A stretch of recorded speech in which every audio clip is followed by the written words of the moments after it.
Assalamualaikum warahmatullahi wabarakatuh. Saya Desvina Rahmadani. Pada kesempatan kali ini kita akan belajar mengenai hikayat. Apa itu hikayat? Mungkin kata yang terpikirkan ketika mendengar kata hikayat adalah hikayat cinta. Ya, tetapi hikayat tidak hanya tentang cinta. Jadi, apa itu hikayat? Hikayat adalah salah satu ragam dari cerita rakyat. Hikayat adalah karya sastra berupa cerita Melayu klasik yang menonjolkan unsur penceritaan dengan ciri, kemustahilan, dan kesaktian tokohnya. Lalu, apa saja sih karakteristik dari hikayat? Yang pertama, ada kemustahilan dalam cerita. Kemustahilan berarti tidak logis atau di luar nalar, baik dari segi cerita ataupun bahasa yang disajikan dalam hikayat. Yang kedua, ada kesaktian para tokoh. Kesaktian yang berarti kekuatan supranatural yang dimiliki tokoh yang disajikan dalam hikayat. Yang ketiga, ada anonim. Anonim yaitu berarti tidak diketahui secara jelas nama pencerita ataupun pengarang dari hikayat. Yang keempat, istana sentris atau berpusat pada istana. Hal ini diartikan bahwa cerita dalam hikayat bertema dan berlatar pada kerajaan. Yang kelima, yaitu alur berbingkai. Alur merupakan rangkaian peristiwa yang mempunyai hubungan sebab akibat yang membentuk satu rangkaian cerita. Dalam hikayat biasanya menggunakan alur berbingkai. Artinya, terdapat cerita dalam cerita dengan menghadirkan tokoh lain yang menceritakan suatu kisah. Nah, selanjutnya dalam hikayat juga terdapat nilai-nilai kehidupan yang dapat dijadikan pembelajaran. Yang pertama, nilai religi atau agama. Nilai religi atau agama ini didasarkan pada ajaran-ajaran keagamaan yang berkaitan baik dengan hubungan manusia dengan Tuhan, sesamanya, maupun makhluk lainnya. Yang kedua, nilai moral. Nilai moral berkaitan dengan perilaku baik atau buruk seseorang atau kelompok dalam suatu masyarakat. Nilai moral seperti keadilan, kejujuran, kesetiaan, atau kedermawanan. Nilai yang ketiga, ada nilai sosial. Nilai sosial berupa nasihat atau petuah yang berkaitan dengan kemasyarakatan. Nilai sosial dapat ditinjau pada kebiasaan yang berkaitan dengan kepatutan dan kepantasan bila diterapkan dalam kehidupan sehari-hari. Yang keempat, nilai budaya. Nilai budaya didasarkan pada adat atau kebiasaan masyarakat tertentu. Nilai budaya dapat diidentifikasi berkenaan pada pernikahan, mata pencaharian, dan penataan hubungan masyarakat. Yang kelima, ada nilai estetika. Nilai estetika berkaitan dengan keindahan dan seni. Dan yang terakhir, yang keenam, ada nilai edukasi. Nilai edukasi berkaitan dengan pendidikan. Oke, selanjutnya kita simak bersama-sama contoh teks hikayat yang berjudul Hikayat Bayan Budiman. Hikayat Bayan Budiman.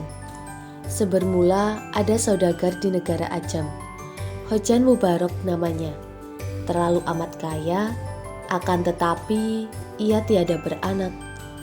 Tak seberapa lama setelah ia berdoa kepada Tuhan, maka saudagar Mubarok pun beranaklah istrinya, seorang anak laki-laki yang diberi nama Hojan Maimun.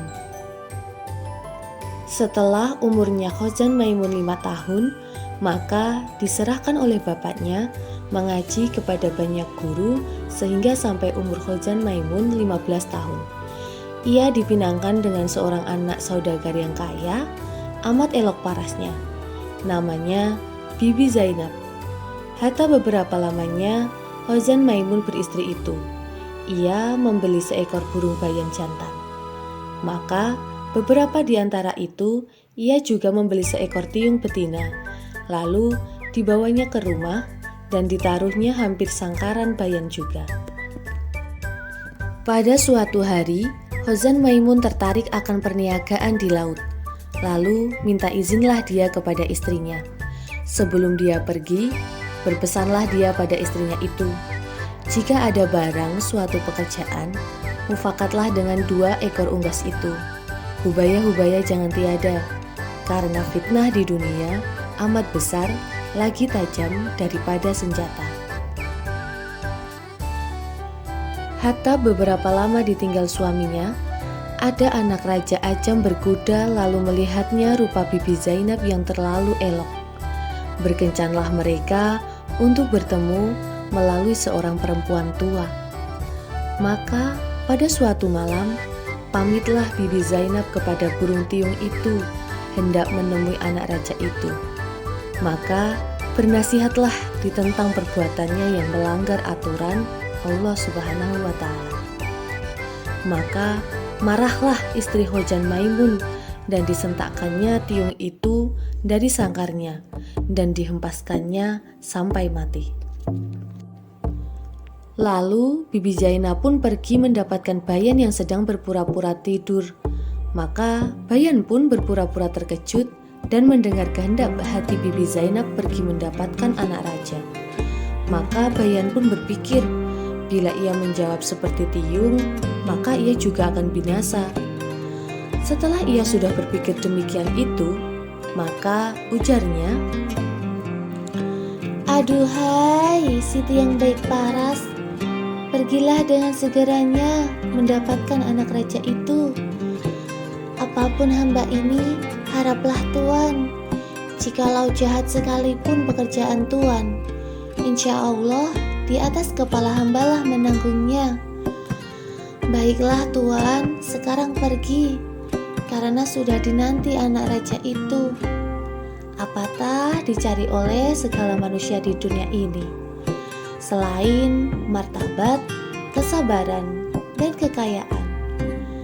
Adapun akan hamba, Tuan ini adalah seperti hikayat seekor unggas bayan yang dicabut bulunya oleh tuannya, seorang istri saudagar." Maka berkeinginanlah istri Hozan Maimun untuk mendengarkan cerita tersebut. Maka Bayan pun berceritalah kepada Bibi Zainab dengan maksud agar ia dapat memperlalaikan perempuan itu. Hatta setiap malam Bibi Zainab yang selalu ingin mendapatkan anak raja itu dan setiap berpamitan dengan Bayan. Maka diberilah ia cerita-cerita hingga sampai 24 kisah dan 24 malam. Burung tersebut bercerita hingga akhirnya lah Bibi Zainab pun insaf terhadap perbuatannya dan menunggu suaminya Hozan Maimun pulang dari rantauannya. Burung Bayan tidak melarang, malah dia menyuruh Bibi Zainab meneruskan rancangannya itu.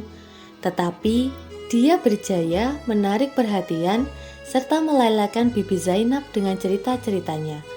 Bibi Zainab terpaksa menangguh dari satu malam ke satu malam pertemuannya dengan putera raja.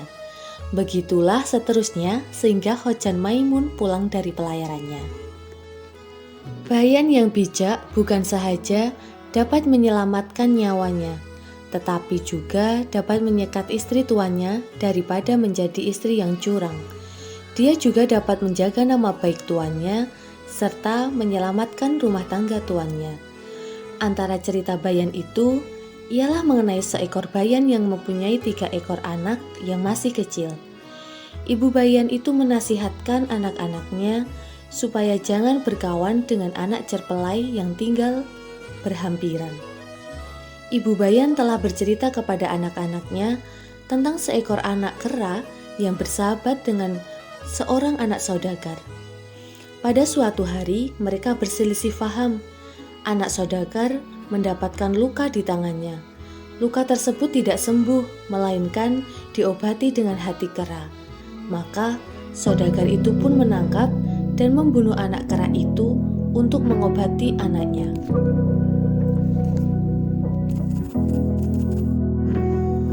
Baik, terima kasih telah menyaksikan video pembelajaran mengenai teks hikayat. Semoga bermanfaat. Wassalamualaikum warahmatullahi wabarakatuh.